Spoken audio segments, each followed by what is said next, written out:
Today I will be discussing CBDCs, or Central Bank Digital Currencies. Now, China has already done this with the digital yuan, and a lot of countries are moving towards this. A lot of people call this something like a Fed coin, like the Federal Reserve having their own tokenized thing on the blockchain, but it would be their own blockchain. So instead of using something like Ethereum, instead of using something like Solana, Polkadot, Cardano, any of these incredible decentralized blockchains, no, they're going to put it on a centralized one. And this really defeats the whole purpose of the blockchain industry.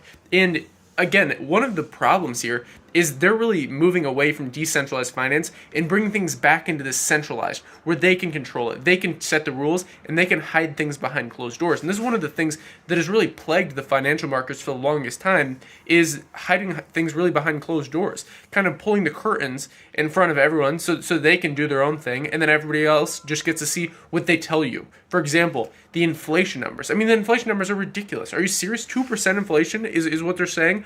Well, what they don't say is inflation affects everyone differently. For example, if someone is paycheck to paycheck and they don't have any of their assets, or they don't have any of their dollars in assets, they don't have any assets in general, they don't have a stock market account, they don't own any real estate, they don't own any equities in general, they're going to be affected by inflation much, much more than someone with assets. Because what you have to understand is, if you're in inflation hedge assets, inflation affects you much less. That's why we talk a lot about inflation hedge assets on this channel. And when you're not, this is when inflation really hits you. So you have to understand that inflation is not just a one-size-fits-all thing. It's not like it's going to affect 2% everybody. No. Someone who has 100% of their money in assets, in capital markets, inflation is not going to affect them nearly at all. And with this, if anything, inflation is going to help them, because what they're deriving their value in for their assets is being devalued over time. So that's increasing their value, okay? So it's just like, it all depends on what you're measuring with, right? If the unit of measurement is changing over time to better fit you, that's great. But if the unit of measurement you have to use, you don't own what is being measured. Rather, all you have is the measuring stick, and your measuring stick is going smaller and smaller and smaller, just like inflation is hurting you. This is one thing that's really, really concerning, and especially after 25% of United States dollars, US dollars, the global reserve currency, was created just last year in 2020. It's a big cause for concern, and that kind of brings me into this CBDCs, or Central Bank Digital Currencies. Just like you have just digital currencies that are fully decentralized, more countries are going to start to do this. And the reason they're going to start to do this is really because of behavioral economics. So think about it like, currently, let's say you want to increase interest rates or lower interest rates. All these things basically change how people act behaviorally. But when you're able to do this on a person-to-person basis, so for example, take someone's social security, or take someone's credit score, and okay, you're not a saver, okay, so we're going to punish you for spending. Or let's say someone's only a saver. Well, you're going to have negative interest rates. You're going to be incentivized to spend. So this is really where behavioral economics comes in. Think about it like, they're going to do a stimulus check or an airdrop, in the crypto space, just like Uniswap did an airdrop at the same time as the stimulus checks happened in the United States.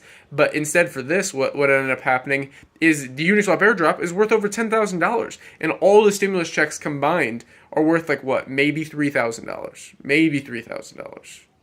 Yeah, it's around that. I didn't qualify for the stimulus checks, but anyone that did in the United States, I think it's like you had to be under maybe like $100,000 a year, something like this. You qualify, and then you're able to get this. It's basically an airdrop from the government. But think about it like the next airdrops or the next stimulus checks. If these, what they say is, okay, we're going to attach some behavioral economics around this. We're not just going to give you a stimulus check, but you have to spend the stimulus check in a month. Okay, so they would do this in your digital wallet, your Fed coin wallet, or your United States wallet. And again, this is just playing it out hypothetically. China has done something similar to this with the digital yuan.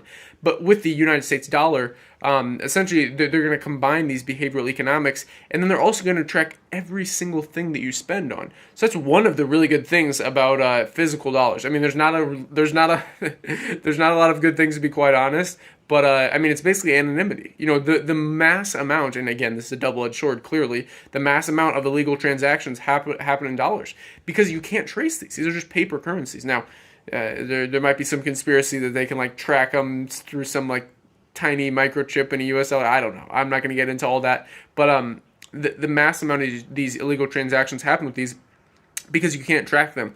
Let's say you want to protect your family, and you're okay, I'm going to, really enforce this amendment that was given to me, right to bear arms. So you go out and you purchase a firearm, not for, let's say you just purchased it for hunting. Well, do you want to do that in a way that they can track you and they know exactly where you are at all times? They know where your transactions are on the blockchain, their blockchain, not a decentralized blockchain, just something that they can see. That's one of the beauties about Bitcoin and Ethereum is anyone can go on at any point in time and see literally every single transaction that has ever happened. Now, do you think the United States would allow this to happen, or do you think the Chinese, I'm not going to say Communist Party, but the Chinese government would allow this to happen? Well, that's a question that you have to ask yourself. Would they allow this? Would they allow everyone to see every transaction? This is kind of the question to ask.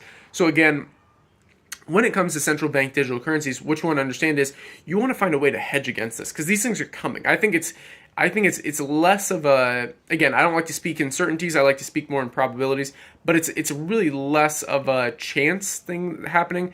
This is, I would say, like 85% chance that we will see CBDCs in the major countries in the next 20 years, okay? So maybe this happens in the next 4 years, maybe it happens in the next 10 years. Who knows? But I think in 20 years, we will see some form of CBDC, whether it's Fed coin, whether it's USD coin, whatever it is. But you have to understand there's already stable coins out there. So there's already USDC. There's already USDT. And whether or not you like USDC or like USDT, which, by the way, I'm probably going to do a video on a USDC versus USDT, kind of explaining both of these, the pros and the cons, breaking them down. So let me know in the comments if you'd like to see that. But the main thing to understand is you can opt out of the system. That's the beauty of decentralized finance. You can have your own decentralized bank account where nobody controls it but you. You own the private keys. And guess what? The beautiful thing with Bitcoin is they go, okay, we're going to tax all your Bitcoin. Well, I lost it in a boating accident. That's one of the common things you hear in the cryptocurrency space. Oh, I lost my private keys. I don't have access to it anymore. As long as you have them memorized, you can travel anywhere in the world. You can be let them stick you in jail for a year.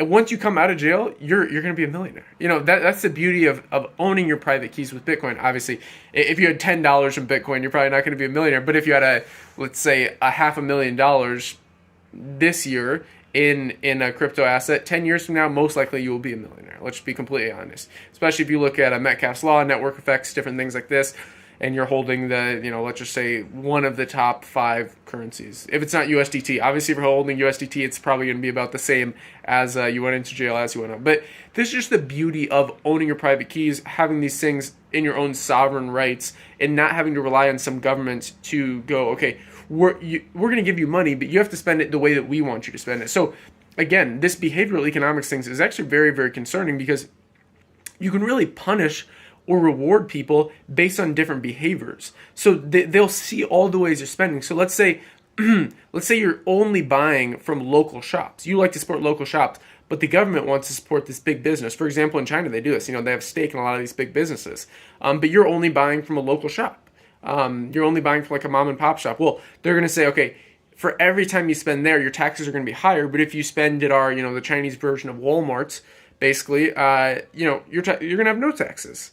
So this is very interesting, but the prices are going to be higher. These are all these things where it's like when a store says, okay, 20% discount, but they've raised the price 25%, you're losing 5%. Some people don't realize this. That's why I think coupon clippers are the hilarious things. Like I know a lot of people probably have these in their family, where it's like people that are so addicted to like clipping coupons. It's like, man, what you don't understand is those stores are raising the value of the prices and then giving it a discount. It's like, what the heck?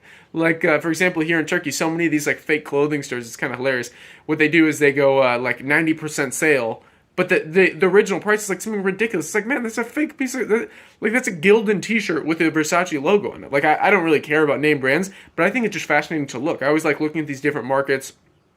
And I never really purchase clothing from these things. I typically just, I'm good with like a black t-shirt and jeans. That's pretty much all I need, or a black sweater and jeans. But at the end of the day, again, these behavioral economics can be very concerning with central bank digital currencies, and I think this wave is coming. More governments are going to do this. You're going to see the digital euro. You're probably going to see the digital Canadian dollar, the digital Australian dollar, and many more currencies. And at the end of the day, what you really want to take in mind is, okay, contrast, do I want to stay in this system, or do I want to have my own sovereign rights? Do I want to take things into my own hand? Do I want to have my own personal responsibility with this incredible blockchain world? Do I want to own my own private keys so nobody else can control these? And it's a very interesting situation. I kind of leave it up to you. Okay, what do you think? just contrast these two things. I'll definitely do an updated video on this. This is just kind of a more informal one, just kind of like a sit down, kind of, I guess, a rant about central bank digital currencies. But yeah, that's all for this video. Again, let me know in the comments if you want to see something else around this topic or macroeconomics. Yeah, so that's all for this one. If you enjoyed it, like the video, hit the subscribe button, hit the notification bell to stay up to date because it's time-sensitive content. As always, invest global, and until next time.